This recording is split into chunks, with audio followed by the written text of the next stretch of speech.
Welcome to TAC Talks, a podcast where we unpack the standards for registered training organisations to provide practical information to support business improvement and compliance practices. I'm Mel Hartley from the Training Accreditation Council, or TAC, and today I am joined by Claire Werner, one of our TAC auditors. Claire is an expert in the field of training and assessment and the standards for RTOs.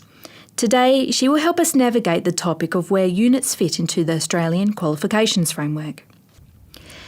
Claire, I remember that prior to 2012, units of competency were aligned to an AQF level. It was easy to tell what level a unit was aligned to based on the unit of competency code. Units are no longer aligned to an AQF level, so how does an RTO determine the level of complexity for that unit? This is a really great question, Mel, because it highlights a common misconception that we have in our sector. So units of competency have actually never been aligned to an AQF level. The AQF has always been about the qualifications. And if you think back to when the AQF was actually introduced, there was no such thing as a skill set. When students enrolled, they enrolled in full qualifications. So we didn't enrol in units, the qualification was the currency of our sector. So the AQF level describes the outcomes that you can expect from a qualification. And for the VET sectors, well, in fact, all sectors, it's the combination of units that are included in the qualification that actually give you the outcome level. All sectors use some form of coding system to give you an indication of what makes up that qualification. So that includes like how many units are required for the course, the depth and complexity of the learning. So the coding sits at qualification level, and it can sit at unit level. In the VET sector, what that code used to tell us was the level of qualification where that unit first appeared. So it was still about the qualification. So this was important because prior to the second edition of the AQF in 2011, the AQF didn't have consistent descriptors across all qualification levels. And knowing that meant that knowing where a unit first appeared helped us to understand what kind of outcomes were expected. So we would see a number in the unit code that gave us that clue. In 2012, when the new version of the AQF was implemented, we did have consistent descriptors across all of the qualifications.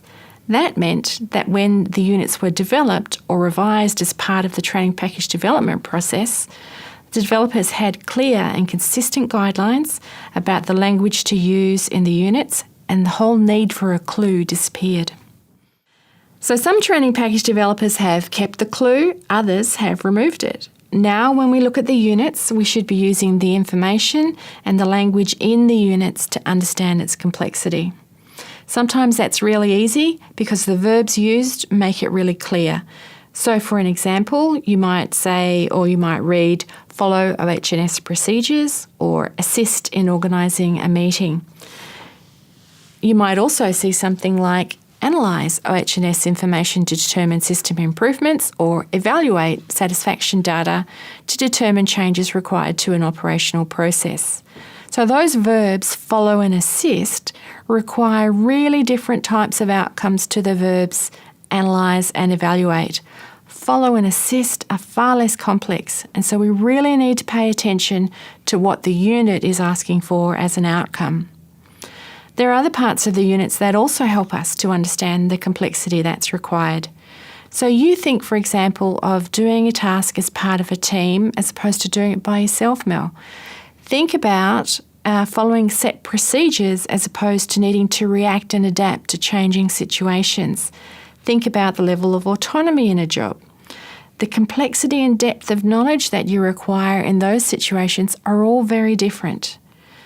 These things are often expressed in the application of the unit, in the performance evidence and in the assessment conditions.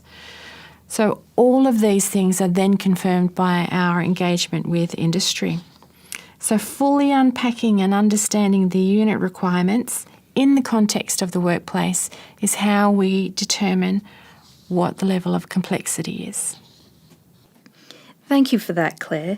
That really does help in understanding how the levels work. Interestingly, I have come across many units that can be delivered across a wide range of AQF levels. Where this happens, do I make the training and assessment harder or easier to suit the level of the qualification that the unit is included in? Another great question, Mel, and it's a very common one that we hear. In fact, it's probably the most common question that we hear about the AQF, and I have a short answer for you and a long answer for you. So the short answer is no, you don't. You teach the unit exactly as it is written.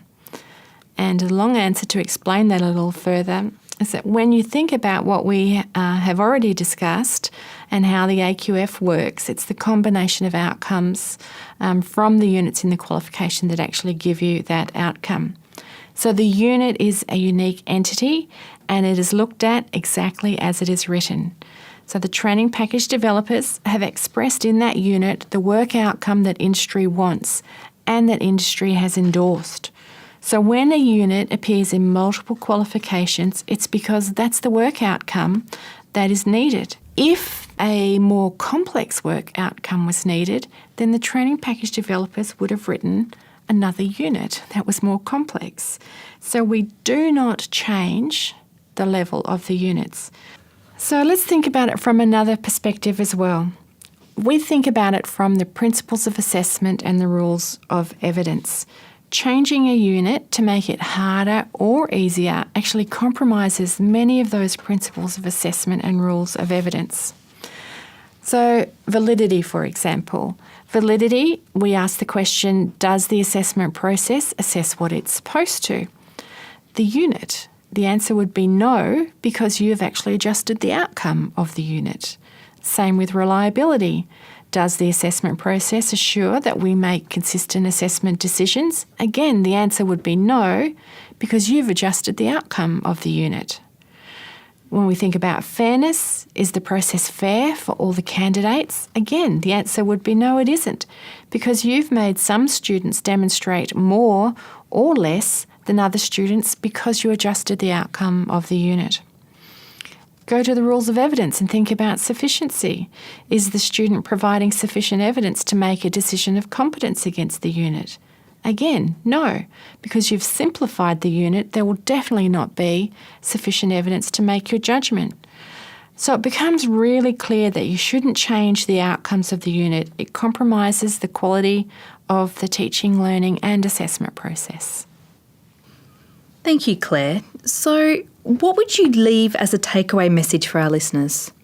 Well, I think the message for RTOs to hear is that the AQF is a really important aspect of our national training framework, and RTOs should work with the AQF, understand its purpose, and be true to that purpose when they're designing learning and assessment for units of competency.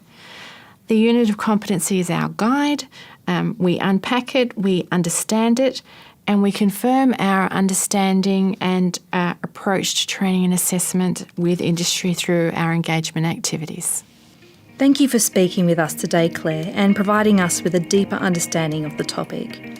I just want to remind listeners that there is additional support material on this topic available on our website, tac.wa.gov.au. such as the fact sheet, the Australian Qualifications Framework and Units of Competency, and the User's Guide to the Standards for RTOs. You have been listening to TAC Talks with Mel and Claire on the topic of, do units have an AQF level? We thank you very much for joining us.